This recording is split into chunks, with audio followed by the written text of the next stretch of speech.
Are you in a band? Are you an entertainment entrepreneur? Are you a musician, songwriter, or producer? Or are you wanting to start a career in the music industry? If so, then this podcast is for you. On the Do That Music Thing podcast, we'll be interviewing subject matter experts, artists, and other leaders in the music industry to identify actionable strategies to move you forward in your career, spark some inspiration, and at the least just have some fun talking about music. So let's get to it and do that music thing.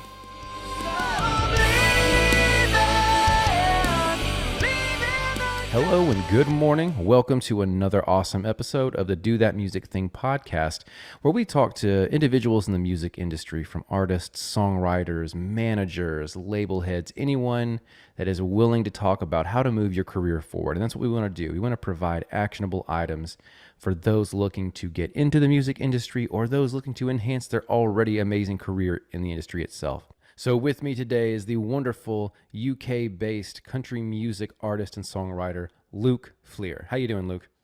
I'm okay, Chris. How are you doing? Are you all right? Yeah, doing wonderful today. Kids got a snow day, so we're making do with what we got. You know, Luke, we met on Instagram, on social media, and that has been a really effective way for me to engage with other songwriters. I am a songwriter and an artist outside of the podcast, but it's been a really effective way for me to engage with other artists. And clearly it worked out for you and I. We're able to have this conversation. So thanks for being on the show. No, it's an absolute pleasure. It just shows you the power of social media is unreal, really. To think that, someone based in Nashville like yourself and someone based in Leeds, UK like me, I think to connect as easy as we have done over these past few weeks, that is literally the power of social media right there. It's pretty unreal. Yeah, and as an artist and songwriter, I feel like maybe people don't understand that power and how effective it really can be. You can have one-on-one conversations with colleagues, fans, etc. Yeah, yeah, it's pretty crazy. The reach of it. When I first started on Instagram as a professional musician, it was about maybe six years ago. And when I look back through my account and just seeing all the different trends that I've tried out over the years, the trends which were relevant in, say, 2017 compared to now, and the different ways you can contact people through it. Like, I'll give you an example. I put an Instagram story on the other day, and I'd just been to see Jason Isbell and the 400 unit live in the Barova in the UK, Manchester. And I tagged every member of the band in it, just kind of thinking that, I didn't think they'd see it or anything like that. And Sadler Vaden, the guitar player, literally he saw my story, which was crazy enough, and then went and found the post on my social media and liked it. I put on a picture of the story is me and my dad, we went to watch them, and my dad ended up meeting Jason Isbell's dad, which was crazy. And he shook hands with him, and on my dad's birthday, I put a post on about it. And I just I just basically put the story on, and I just did not expect literally half the band liked the picture. So that means that to me, to think that they've read that post, my dad's birthday post, and liked it. And I just thought that is just unreal. That is crazy. It made my dad's birthday. So, you can't go wrong with that, can you? In what other era of music has that ever been remotely possible? It hasn't. Where the huge artists can engage with fans, and to me, I think it's super special. Yeah, I absolutely do. It's strange because in this you feel a lot closer to the artists, and I think that's why people, social media when it first started, like Facebook, for example, the idea that you can keep updated on what an artist is doing, and it doesn't have to be, via an email or come straight from a label. You can literally, the artist, it's an instant connection between the two of you. And to think that, you can literally tag them in something, and there's a chance they may see it and they may react to it and respond to it. That would never have happened, 20 years ago. So it's pretty magical when you look at it that way. So when you know, social media, it always gets quite a bad rep. But I think in terms professionally, especially from an artistic standpoint, you can't deny how important it's been to building this new world that we have today for music. It's crazy. And I think with COVID, really locking everything down and making it really hard to communicate via normal networks, artists and songwriters that were able to utilize it, I think, have absolutely shined. And I firsthand have been able to really build a solid network and grow my, fan base, grow my network, essentially all from social media, sitting with, rocking my 1 year old late at night on Twitter and just, doing the thing. But it connected me with a lot of great people, and a lot of great things have come from it. So I'm a fan. If you're an artist listening and you're not active on social, get active. It's worth it. Yeah, yeah, absolutely. Look, as far as the industry is concerned, it is as hard, if not harder than it's ever been, to break through the noise because of social media, because everybody's on it and everyone's doing it. But you've been given a platform which 15 years ago, the only way you could globally get in front of people without being on a label would be to go on a talent show, would be to go on the television, and be judged and possibly embarrassed in front of millions of people. Whereas now you have something in your hand, literally, which can, if it's done right, you can create a profile and a portfolio which everybody can see, and you don't have to be promoted via television. You can do it all yourself. Um, it's definitely hard to do it. I'm still learning every day. But the more you do it and the more you get used to it, things like this come of it, getting to know you and being able to go on the podcast. That has come completely from Instagram, and that's come from, looking at the right hashtags to use for what I'm doing. And if you can jump onto the algorithm, you end up with situations like this. So, you cannot deny, as tough as it is, and as much as it's changed everything, it gives you so many more opportunities. It gives you so many more opportunities, and you can learn so much. Just go online and look at the best ways and techniques to enhance it and use it as a tool. And for some people, it is literally it's made them. Especially if you look at TikTok, the way TikTok works, where it's completely algorithm based, and you do follow people on TikTok, but the majority of the time, I know I am. If I'm on it, I'm just scrolling through whatever TikTok wants to show me. And there's so many new country artists that I've got into because of TikTok. And as much as I don't want to admit that, and I want to take you back to the old days and think that I've found them organically, it's come via social media. So you've got to use it to your advantage. You have to do it. You just got to do it. Well, and I think you being a UK based artist breaking into country music, which is an industry that is very much American. At least it's based, in America and in Nashville, where I am. So I think that if you're in an artist situation like you are, social media is vital. There is no other option. That is like the primary tool through which to build your network in the States. Yeah, yeah. Look, there's not many modern artists that have not used social media to get them where they are, and the ones that do, I think they may have just missed its peak when they were first getting started. I'd in the ideal world, you would love to say that everything is completely down to the music, and the music will sell itself. But you've got to get yourself out of there in every way possible. And I know it's not the way Mick Jagger did it, but I do think if Mick Jagger had TikTok and that was around in the 60s, the Rolling Stones would have used it to get where they got to go. Anyway, to get out there. And when like you said, when you're a UK-based artist doing a much more American-based, well, obviously American-based genre, um, I've managed through social media, through, like I said, hashtags and, deliberate kind of manipulation of how it works, looking at different ways to promote it via advertising. You can get in front of a lot of American people, and you can dig out and find the country music fans in the UK.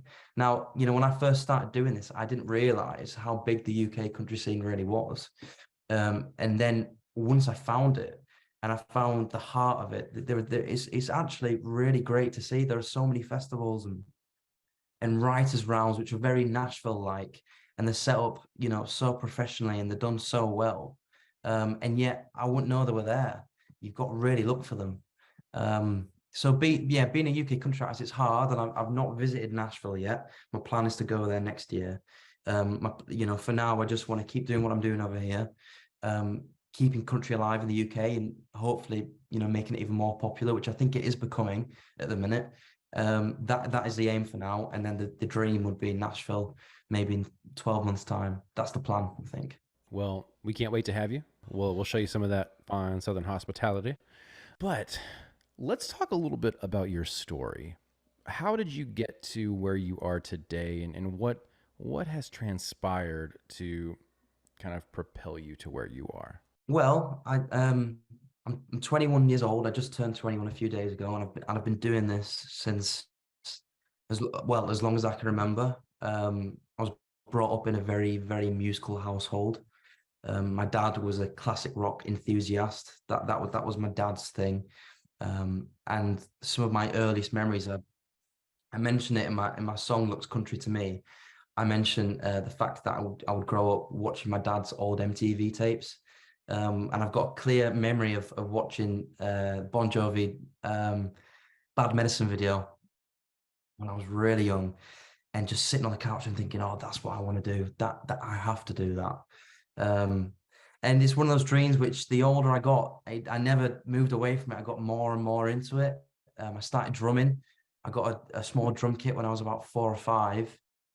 Then picked up guitar and piano in my teens. Always was more kind of pop rock based. I'd always kind of wrote songs as a kid. I look back on them now and I think, why am I listening to an 8-year-old sing about his first broken heart and all this sort of stuff? But that's what I was doing. I was trying to rewrite always. And I got to about 13, joined my first band, and I was guitar playing, singing in that band all the way through school, which gave me experience with songwriting and my first gigs. I think my first show, I might have been 12 actually. I think my first show was when I was 12. Again, more classic rock based. And then when I was 15, I started doing it more on my own.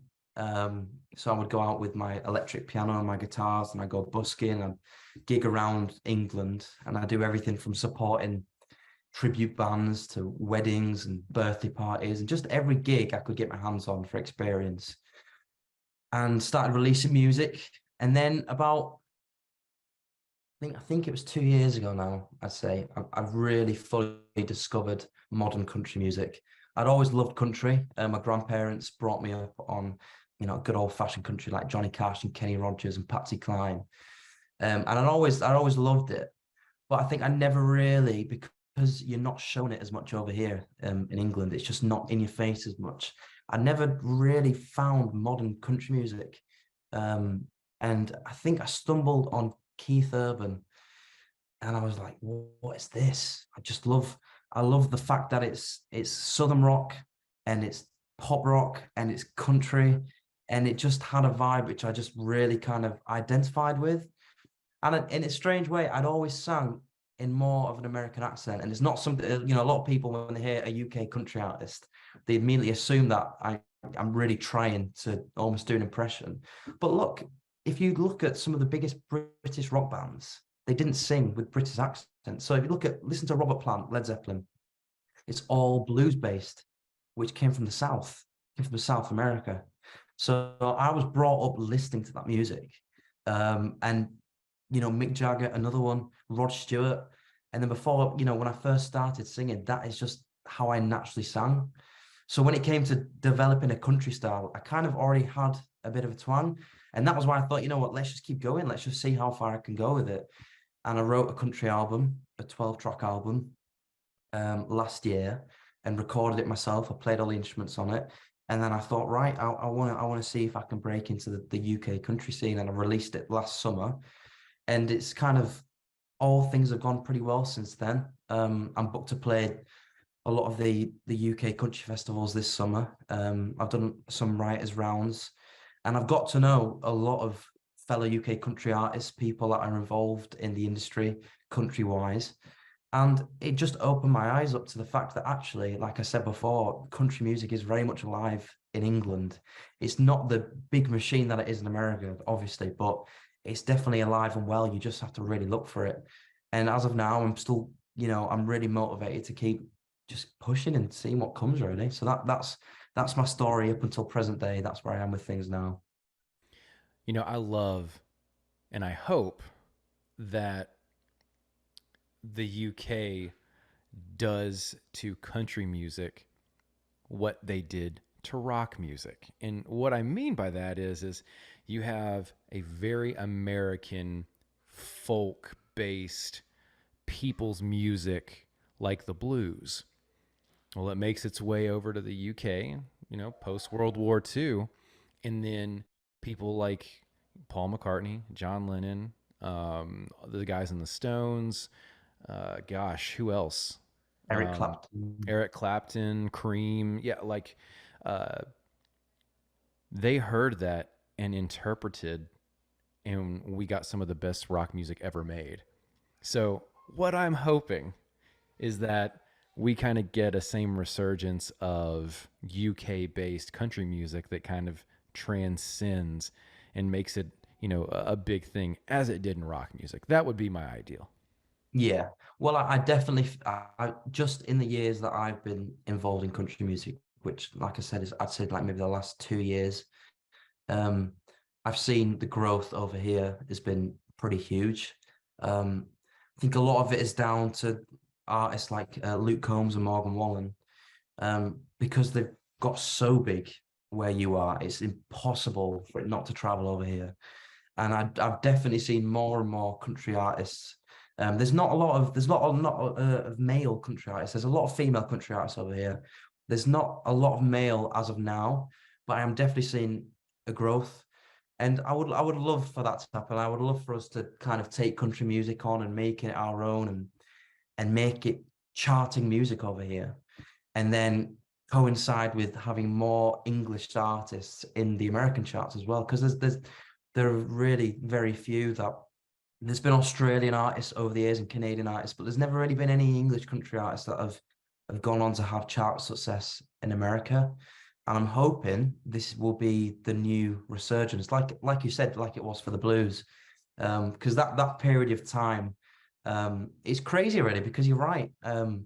Blues music is so American, and yet the British, I suppose, in the 60s made it their own.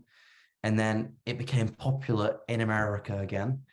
And I like that relationship between the UK and the US for that. And I'm hoping that's what will happen with country music, because it definitely has the potential to go that way. Luke Combs is doing a tour over here and he's selling out arenas, which, the biggest arenas we have, and he's selling them out in minutes. I couldn't get tickets. I tried, but I couldn't get them in time. Um, like I said, I saw Jason Isbell in Manchester a few weeks ago, and I saw Keith Urban in May. It's definitely growing. It's definitely growing over here. So it's nice to see, and it's nice to kind of be a part of it and hopefully grow with it. That's the plan. Fingers crossed.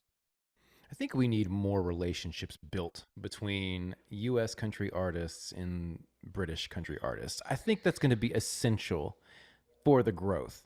And it's funny because I'm thinking back now, I went down this rabbit trail in my head thinking about the back and forth that happened with rock music. The blues starts in the US, goes to the UK, then you get the Beatles, you get the Stones, then you get like Zeppelin, right? Then it comes back. And honestly, I'll even say that even after that, it goes to um, into punk territory, Yeah. with Sex Pistols and the Clash, and then it comes back to the U.S. And then, I'm sure I'm off chronologically, but I'm just kind of speaking in generalities. Where then you get like the Ramones, and Mm. then out of that era comes like new wave, and then out of that you kind of get, and then it goes back to the U.S. and then you get this arena rock, right? Your Foreigners, your Journeys, Yeah. your the big vocals, big guitars, and then it goes straight to um like late 80s. I think you start getting a real big introduction into like electronic music. You get like your Nine Inch Nails, and then there's that huge um electronic scene in the late 80s and early 90s in the UK. But then on the other side, the far other side of the US, then you get grunge happening as a response to all of this. And then one of my favorite eras of music where you get post grunge, where you hear this music, but then you get Oasis, you get Blur, everybody kind of copying the Stone Roses, or not copying, but really doing their own interpretation of that as a response. And I'm like, we need more of this back and forth. We need more of this ping pong. Yes, we do. I think I would say the last time that happened between the UK and the US was I call it the singer-songwriter movement. Now we've always had singer-songwriters, Like the James but Blunt. yeah, the James Blunt and the Ed Sheerans. And I'd say it started. I'd say yeah, because James Blunt was mid 2000s, and it grew and grew and grew, and then before you know it, singer-songwriters are the most popular people on the charts. Now, up until then, I wouldn't say there were solo artists. It's a different thing. A singer-songwriter to me, it started off as very much acoustic based. And I definitely think that was probably the last time I can remember. I feel like there was that UK US kind of transfer with that. And it's funny because every scene you've described there, they all seem to have a similar sort of pattern of a new genre comes about in its raw form, and then the more popular it gets, the more money's plowed into it, and you can hear that in the sound of it. So, for example, with like hair metal, the roots of hair metal are probably classic rock, right? And then classic rock became hair metal. So popular rock music was White Snake and Def Leppard and Motley Crue and Foreigner. And then it goes probably arguably too far that way. And then before you know it, guitar music then becomes grunge, where you're going back to basics, you're stripping it down and you're saying, this is how it needs to sound. And that generation of just kind of the generation that loved hair metal, they're kind of old enough to stay with hair metal, and the youth go with grunge.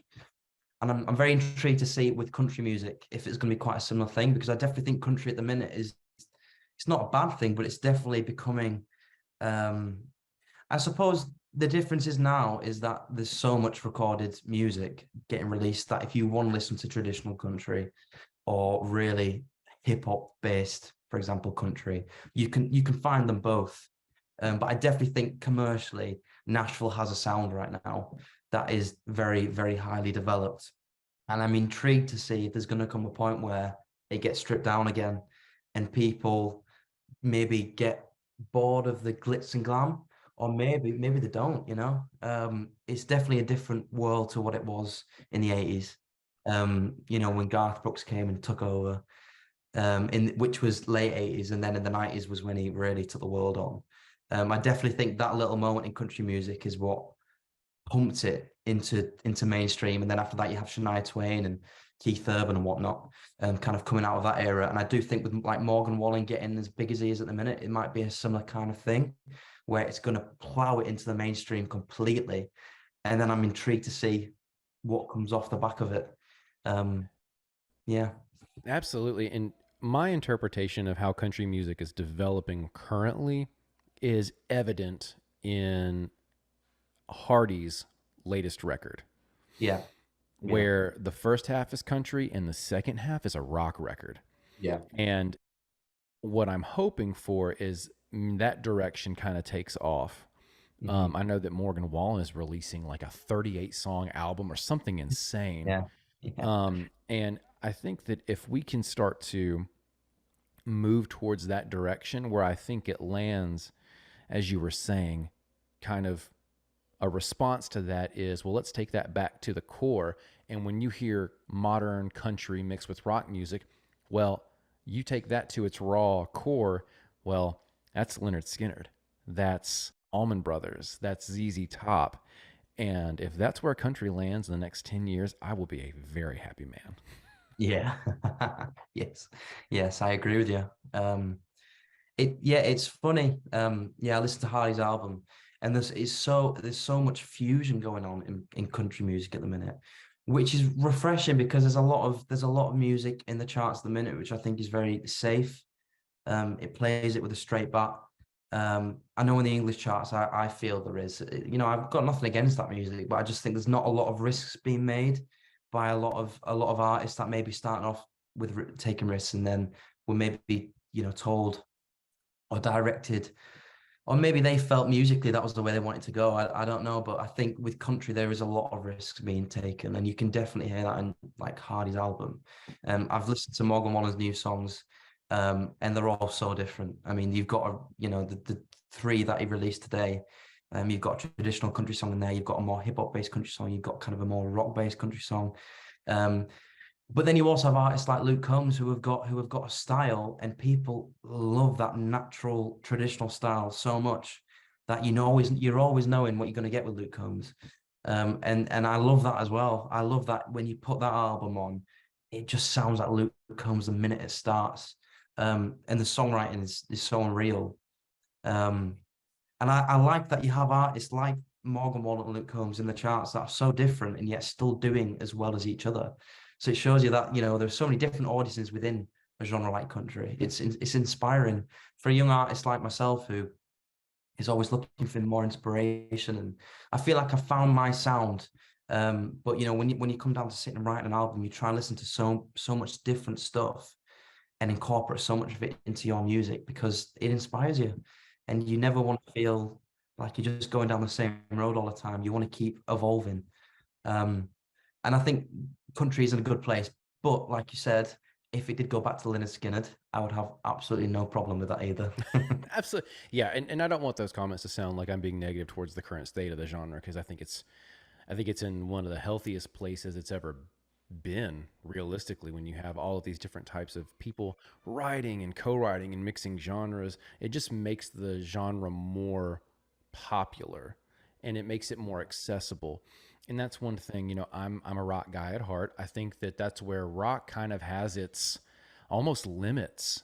You know, you it's a lot harder to blend rock with other genres. I think, you know, you could argue like rap metal, you know, of the late 90s, early 2000s, but I think everyone kind of figured out how that ended up. And no one is incredibly happy about it. But um, I think there's a lot more emotion that can be conveyed in country. That's storytelling is allowed in country. It's what it's built upon.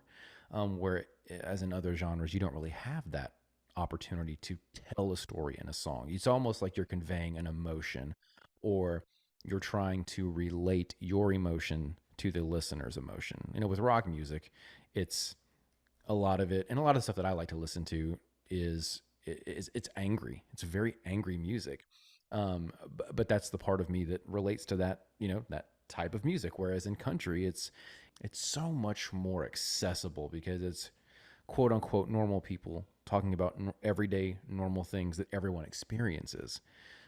So it makes the genre really accessible, and I'm excited to see how the genre bending within country kind of continues. Yeah, and I think the reason probably why country is still so radio friendly and commercial and such a popular form of music still is that like you do have that flexibility to take it to different places and push the boundaries to a point where I would say it's not even country music anymore. It's something else.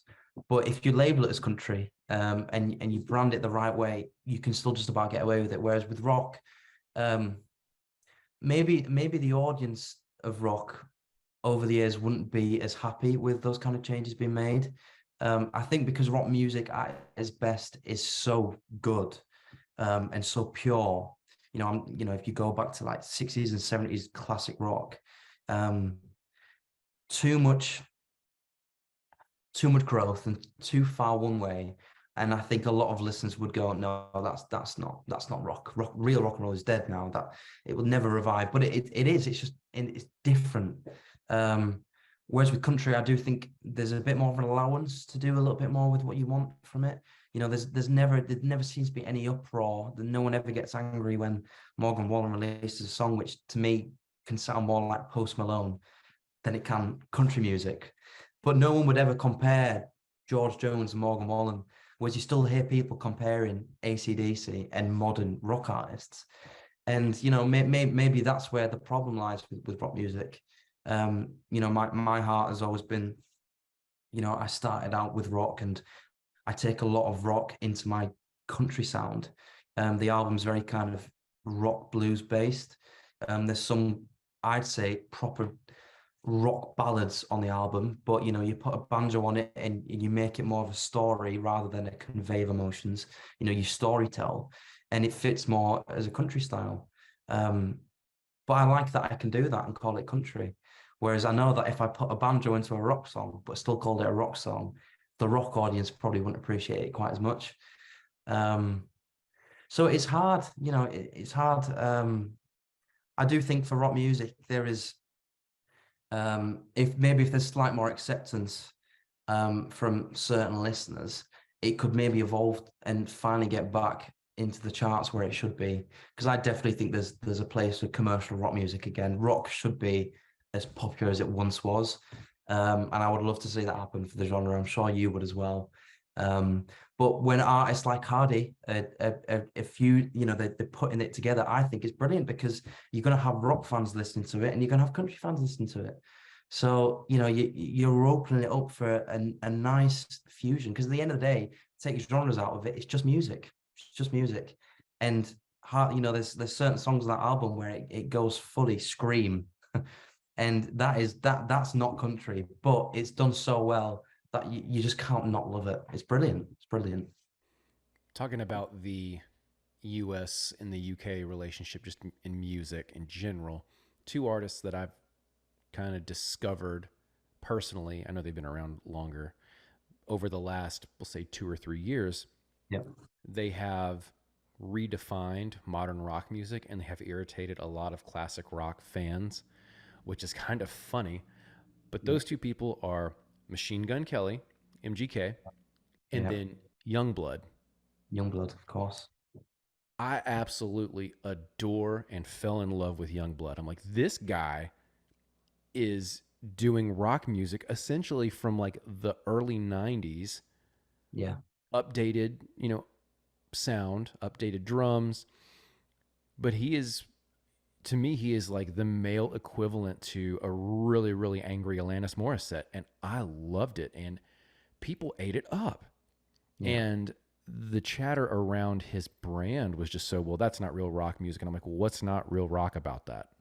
Or Yeah. with Machine Gun Kelly, kind of the same argument, but even more controversial because he was a rap artist and then released, Tickets to My Downfall, a, a great rock record. And I'm like, I'm sorry that both of these two individuals ended up being more rock stars than the actual rock stars.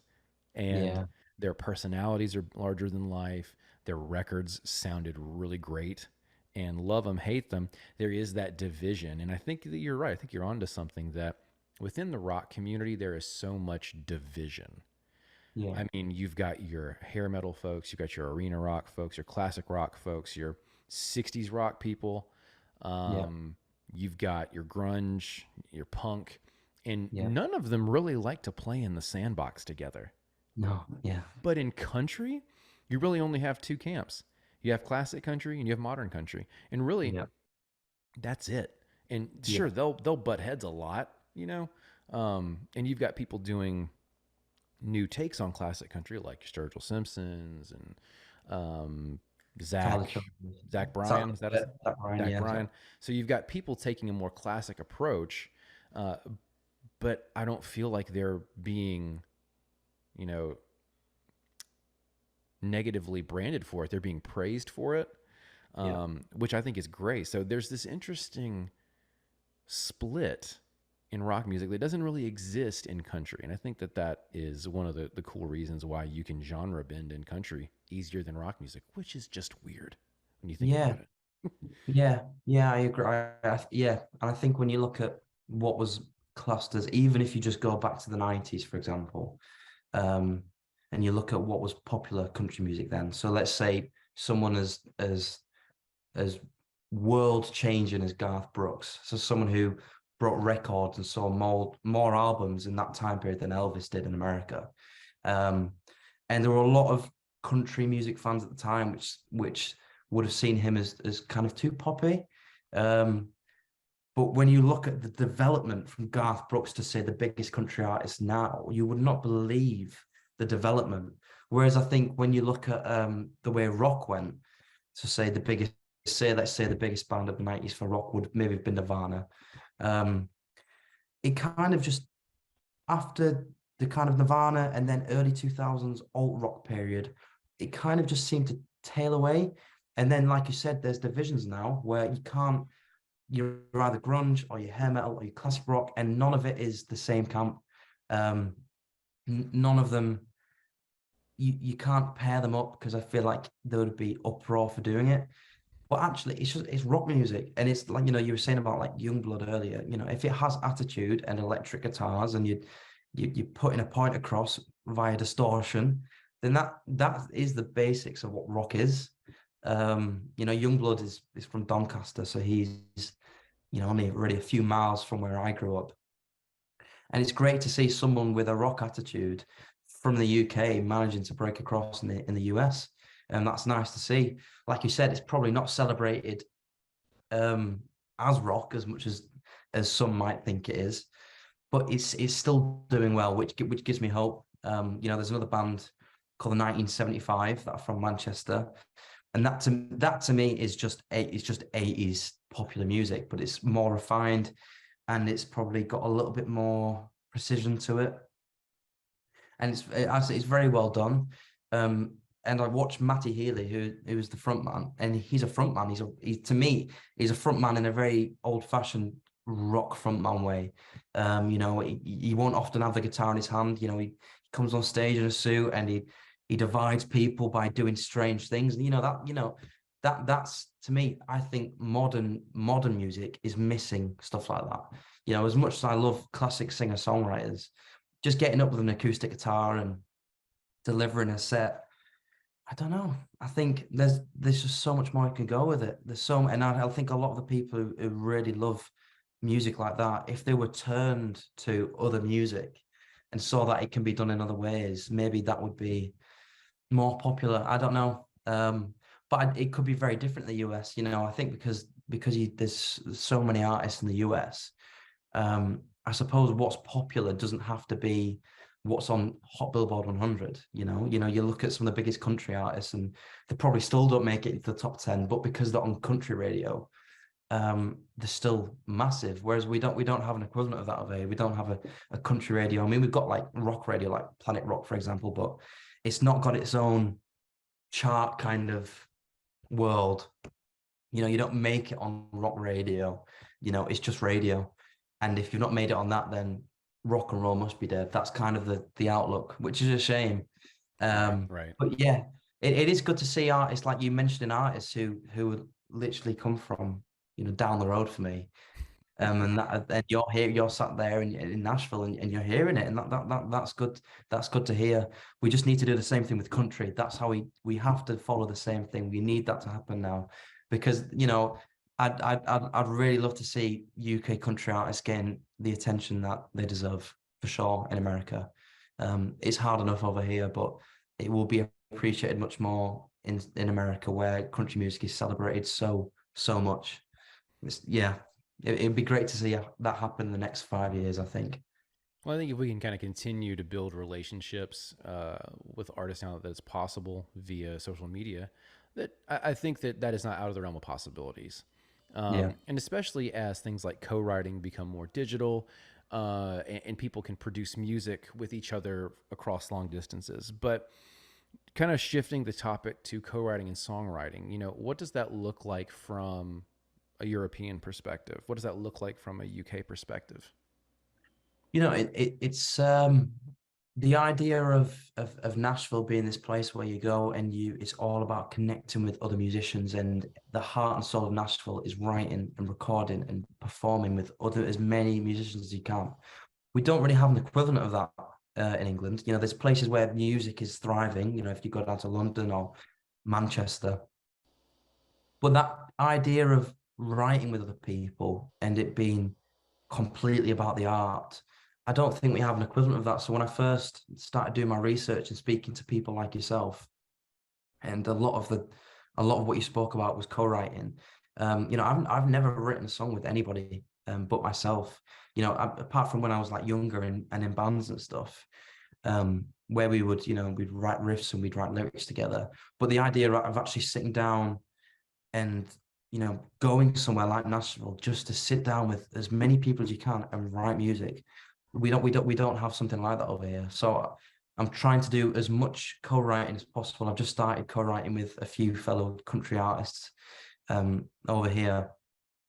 And at first, it was kind of strange to get my head around because I've never done it before. And a great UK country artist has usually been to Nashville and has seen the process over there. So if you can get in the room with someone who's done it, and I've been lucky enough to do that recently, um, it's all about, look, this might sound great, but a Nashville songwriter would want it to sound unreal. So we're not gonna, even if it's just one lyric, if there's one lyric that you've not focused on, the idea of just sitting down and being as precise as possible, it's brilliant. It's brilliant. I try and do that with my own music, but um, doing it with other people is a very different process. I mean, how long for you? How long have you been co-writing? How long have you been experiencing sitting down in that format with other people and using that complete precision on every lyric? How long have you been doing that for? Well, I think coming from a rock background, you essentially are in a co-writing environment. There's, Yeah, four, five, six other people in this room, and you're just banging out riffs, and you're like, okay, well, let's yeah, do that. Let's go there. What does the song make people feel? Oh, does someone write the lyrics? We all write them together. So like, there is kind of that co-writing experience when you're in a rock band, and I think that actually helped prep me moving yeah, into co-writing because the majority of writers don't have co-writing experience when they're getting into it, right? Like songwriting is very introspective. Is that the right very inward. yeah, Songwriting is very inward thinking, yeah, and it's a lot easier to just take your own thoughts and put them on paper than to take your thoughts and mingle them with someone else's thoughts and put them on paper. But if you do it long enough and you do it, you know, consistently, you yeah, get to a point where, oh, wow, two heads really are better than one because now we have a storyline where, because there's another person there, they can inject their own experiences, which makes it more universal. But yeah, also, I always like writing with people. I love writing with people that are like way better than me because you get to learn all these little tricks, and they're like, oh yeah, you got to watch your tenses there. You got to make sure that this first section you keep saying you, but in this second verse you keep saying they. So yeah, a lot of little things like that, or like, hey, you're try repeating the melody yeah, in the first phrase of the verse and then repeat it again for the third phrase of the first verse. So you get these yeah, little earworms. So you never stop learning, right? You never stop getting better at writing as long as you continue to write. But if you're co-writing, you're going to learn from other people and you'll get to learn from their mistakes and get to learn, how they do it. But it's probably taken about 4 years, 2 to 4 years to kind of get to where I'm at. yeah, But I love co-writing. I I enjoy it. I think it's one of the best things ever because it makes me feel like I'm in a band again. yeah, yeah. And which out of country and rock music, which music have you found the easiest to write over the years? This is going to sound awful, but rock music to me is the easier to write because they're, but this is just a personal thing. Lyrics have always been kind of the harder aspect of songwriting for me. And I listened to a lot of Stone Temple Pilots and a lot of Scott Weiland and a lot of Alice in Chains, where there's a lot of abstract concepts. There's a lot of things that a lot of people might not make sense of or Yeah, sound nonsensical. In yeah, reality, it isn't. It's very artistic, but that's how I learned how to write was listening yeah, to Scott Weiland, listening yeah, to Stone Temple Pilots, Velvet Revolver, Nirvana. And those lyrics, to a lot of people, they don't make sense. Um, so having to refine my lyrical abilities has been the most difficult because yeah, I'm telling a story. I'm not just conveying an emotion. I'm not providing imagery to get someone to feel how I feel. I am literally telling them what happened to make me feel that way. So that's been the biggest, growth piece for me has been lyrics. But in Nashville, there's a ton of people here that are incredible lyricists, and some people only write lyrics. They have no musical ability, but Yeah. they can sure as hell put an awesome rhyme scheme together and tell an incredible story. Yeah. Those are Absolutely. my favorite people to meet and Yeah. to write with, where I can kind of develop a track. I can sing on it. I can do all the melodic work. I can do the arrangement, and they just come to me with these beautiful lyrics. Yeah. Um, but Yeah. speaking of skills, let's go ahead and hop into the three actionable items. And that's one thing that we really, really want to focus on the Do That Music Thing podcast is we want to provide people with three actionable items every episode that they can go and put into action today. They can go Yeah. and enhance their career and be more successful. And in this case, I want you to talk to specifically a European or a UK based artist who's trying to break into a US focused market. What are three things that you would tell them to do today to be better? Okay, well, I'd say the first thing, this wouldn't necessarily just apply to UK European artists. I think the fundamental thing I would point out first would be hone your craft. Find what it is that you are good at and get better at it, and get so good at it in your own time that you it gives you enough confidence before you go out there and really commit. I mean, look, there's a lot to be said for getting better the more you do things. So the more you go out and gig and get in front of people. Um, but I think before you really fully decide that this is where you want to go with your life and you want to throw everything into it, get the basics of just being good at it there. Um, because if it is right for you and it is what you want to do for the rest of your life, then you will enjoy getting better. You'll enjoy practicing. You'll never feel like it's a chore. For me, growing up, I kind of figured out to start with that songwriting was kind of my strong point. I love playing guitar, but there are so many better guitarists than me, and you learn that from being with other musicians constantly. But when it comes to songwriting, it's so subjective. And if you know how a point you want to put across, you know in your heart if you've wrote a good song. Um, and for me, I just loved the idea of it being such a personal thing, but when it connected with other people, um, you can't beat it. So I just spent my teens just doing as much writing as possible. And when it came to the album, the hardest bit wasn't laying all the instruments down or recording it. It was writing the songs. It was getting songs where you felt these are good enough to put out there to the world. So I would say my first bit of advice would be just get good at what you're doing. Just practice and practice. And it sounds cliche. Don't give up. Just keep going, right? And because there's always going to be somebody who's going to be that little bit better. So get as good as you can do. That would be my first bit of advice. My second point would be more tailored towards UK artists trying to break it into the US scene. Um, get yourself online and get yourself out there. You know, I completely agree with pretty much every point everybody makes about how streaming and social media have made a big impact on the industry, right? And I agree with the points that I made that it is very hard for musicians to really focus on the music when you can't get the music out there through all the noise on TikTok, for example. But you know what? We're given a tool and just use it to the best of your capabilities. For me, I'm still, I would say I'm very much still working my way through it and learning as I do it. And I think at the minute I'm on a bit of a high with it. I've got to know people like you and stuff through hashtags and posts doing well. But there are going to be times, and every musician has them, where you put a post on that you've put so much effort into, and no one sees it. It just the algorithm doesn't pick it up. But at least it's on there because you never know who's going to see it. Back in the day, when the only way of getting a label was to have somebody from PR walk into the room and that right time, right place, right. Whereas nowadays, in a good way, I think it's a good thing. You don't have to just rely on that. That person could find you online. They don't have to walk into that obscure bar that you're sick of playing, and hope they're out there. They can find you online. So just get online. and get what you're doing online.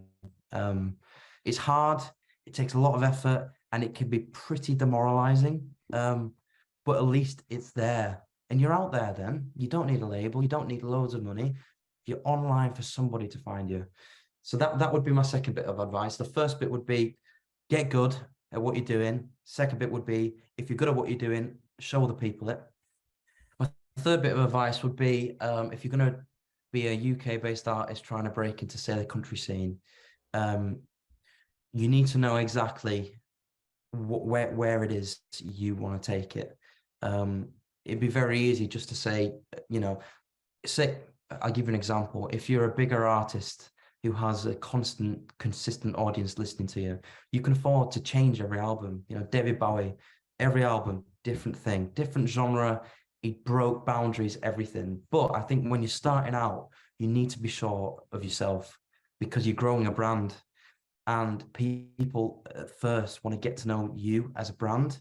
And if you're constantly changing to begin with, and you're not really sure which direction to go in, you're going to confuse people. People are going to go, am I want to be part of this or not? When you're big enough to have millions of people who may change their mind or not, it doesn't matter then. But know what it is you want to do. So say if it's country music and you want to go for that market, okay, right. What kind of style are we talking? Are we talking really modern Nashville, hip hop based country? Are we talking traditional country music or kind of neo country, bro country? Figure out what it is which makes you tick and what it is you're best at writing, the best at playing, the best at delivering on album.